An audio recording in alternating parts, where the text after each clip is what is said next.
উত্তরাঞ্চলের বরেন্দ্র জনপদে বইছে তীব্র শীতল হিমেল বাতাস। রাতভর কুয়াশা আর দিনের বেলায় সূর্যের দেখা না মেলায় তাপমাত্রা নেমে এসেছে 7 থেকে 8 ডিগ্রি সেলসিয়াসে। গত 3 সপ্তাহ ধরে এমন পরিস্থিতি বিরাজ করছে এই অঞ্চলে। টানা বৈরী আবহাওয়ার প্রভাবে মাঠের চারাবীজ সহ বিভিন্ন রবি ফসল ক্ষতির মুখে পড়েছে। অনেক জমিতে ইতিমধ্যে ফসল নষ্ট হয়ে গেছে। পৌষের প্রথম সপ্তাহে বরেন্দ্র অঞ্চলের এসব মাঠে ধান চাষাবাদে ব্যস্ততা বাড়ে চাষিদের, কিন্তু এবার বৈরী আবহাওয়ার কারণে চাষিরা সময় মতো ধান চাষাবাদে নামতে পারছে না। এতে বিলম্বিত চাষাবাদ, অন্যদিকে বাড়তি খরচের বোঝা টানার কথা বলছেন চাষিরা। এবার তীব্র ঠান্ডার কারণে ধান লাগানো যাচ্ছে না, লাগাতে হাত পা বেঁকা হয়ে যাচ্ছে।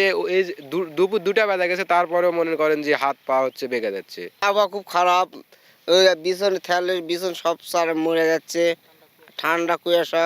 বীজতলার বীজগুলো নষ্ট হয়ে যাচ্ছে। সে এখন সেই বীজ নিয়ে যা নাগালে এখন সে বীজ হবে কিনা সম্ভাবনা নেই। এত ঠান্ডা, মনে করো যে পানিতে নামতে লাগলেই মনে করো যে হয়ে যাচ্ছে, হাত পা শীতকাশ লেগে যাচ্ছে, মাঠে কোনো কাজ করা যাচ্ছে না। এ অবস্থায় কৃষকদের উদ্বিগ্ন না হয়ে কৃষি বিভাগের পরামর্শ মেনে চলার আহ্বান জানিয়েছেন সংশ্লিষ্ট কর্মকর্তারা। আমরা সবাই মিলে কৃষকের পাশে আছি, তাদেরকে বিভিন্ন ধরনের প্রয়োজনীয় পরামর্শ দিয়ে থাকি। হ্যাঁ, তো আমাদের একটা পরামর্শ থাকবে, এই ধরনের আবহাওয়া যদি থাকে, কয়েকদিন থাকে, একটু অনুমোদিত মাত্রায় ইউরিয়া সার স্প্রে করবে অথবা ছিটিয়ে দেবে।